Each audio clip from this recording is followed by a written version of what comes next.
오늘의 사연 시작합니다. 안녕하세요. 생각지도 못한 인연을 만나게 되는 곳이 순댓국집이라면 참 신기하지요. 오늘의 위트 넘치는 사연 소개해드리겠습니다.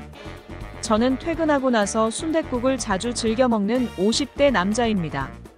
일이 늦게 끝나다 보니 집에 가서 밥을 차려 먹기도 그렇고 해서 집 앞 10분 거리에 있는 24시간 순댓국집을 자주 갑니다. 힘들게 일하고 나서 순댓국 하나에 소주 한 병을 먹고 푹 자는 것만큼 낙이 없죠.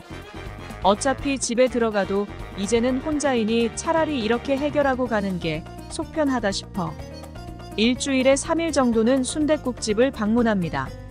제가 가는 시각이 10시 정도라 다들 얼큰하게 한잔하고 있으시거나 혹은 저처럼 늦게 식사를 하시는 분들로 제법 분주한 곳입니다.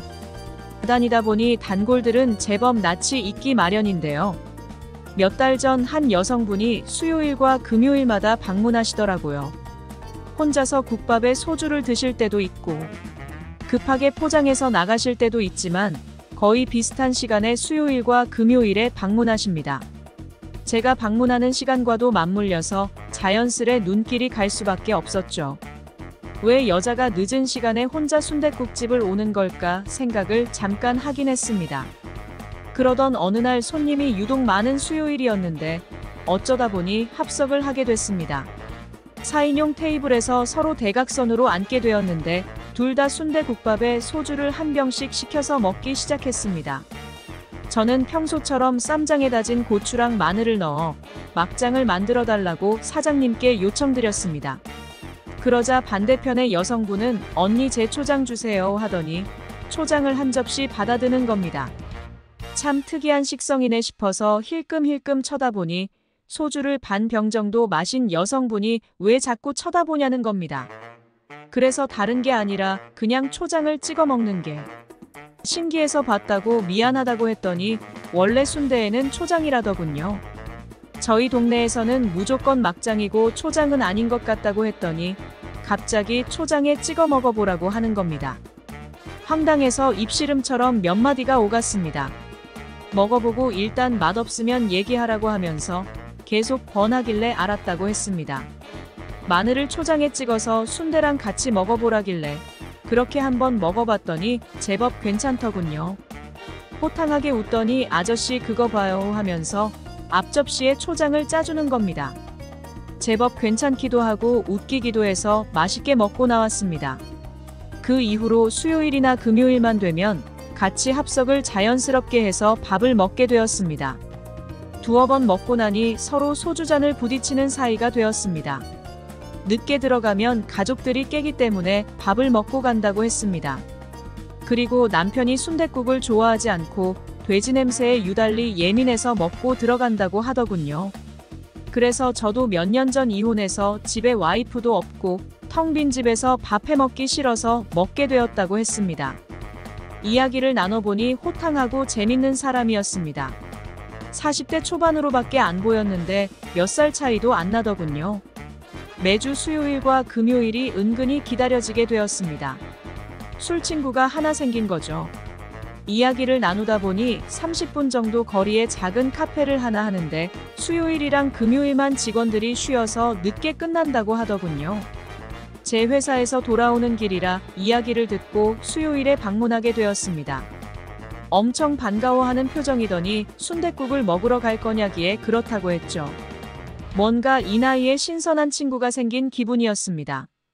자연스럽게 수요일이나 금요일에 조금 일찍 일을 끝낼 수 있다면 그 카페에 들러서 같이 순댓국집으로 가는 습관이 생겼죠.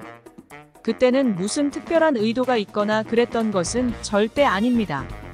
이사 와서 주변에 친구 하나 없이 회사만 다녔는데 또래 친구가 생기니 그저 기뻤던 것이지요.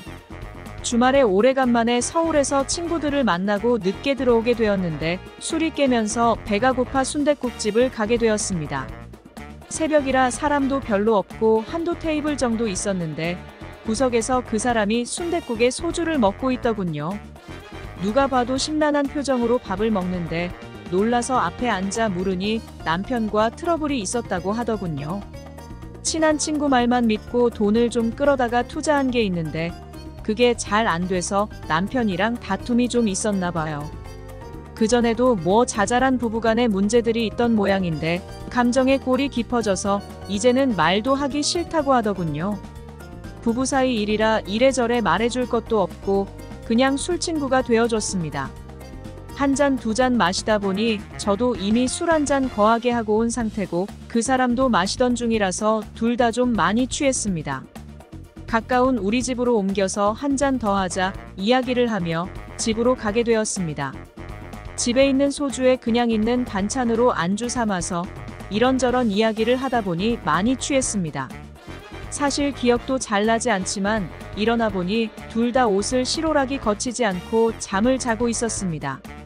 어렸을 때나 이렇게 술을 먹고 잠자리를 했지 오랜만에 이런 경험을 하니 당황스럽더군요.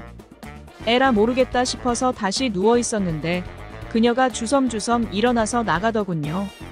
밖에서 시끄러운 소리가 들리길래 보니까 밥을 차리고 있었습니다. 뭘 이렇게까지 하냐고 했더니 그냥 혼자 사는데 밥 한 끼 해먹으면 좋지 않냐는데 얼마 만에 받아보는 밥상인지 울컥하더군요. 갑자기 너무 사랑스러워 보여서 뜨겁게 안았습니다. 그때는 제정신이었고 제가 원해서 그 사람을 안았습니다. 싫어하지 않고 저에게 안겨왔습니다. 뜨겁게 사랑을 나누고 며칠간 저희 집에 있게 되었죠. 며칠 동안 우리는 부부처럼 연인처럼 밥도 같이 먹고 매일 뜨거운 사랑을 하면서 서로를 아껴주면서 지냈습니다.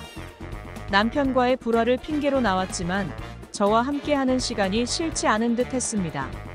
새로운 연인과 설레이는 사랑을 한다는 것은 너무 기분 좋은 사건이 아닐 수 없습니다.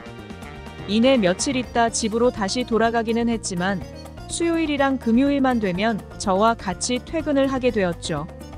그리고 순댓국을 포장해서 집에서 소주 한 잔과 함께 먹고 열정적인 사랑을 나눈 뒤에 집으로 돌아갑니다.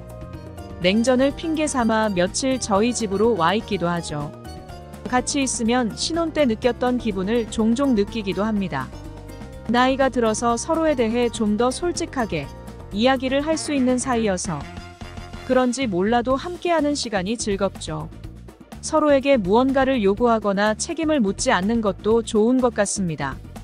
순댓국에 소주 한잔 하면서 초장이냐 막장이냐로 말문을 트게 된 사이였는데 이렇게 발전하게 될 줄 몰랐네요. 오늘도 퇴근하고 나면 순댓국에 술 한잔 하면서 또 한참을 안고 있겠죠. 비록 미래를 약속할 수 있는 사이는 아니지만 언제나 친구 같은 애인 같은 친구가 있어서 너무 행복합니다. 팍팍했던 인생에 한 줄기 빛이 생긴 기분입니다. 여러분도 인생의 즐거움을 찾으셨으면 좋겠네요. 오늘의 사연 여기까지입니다. 구독, 좋아요 꼭꼭 눌러주세요.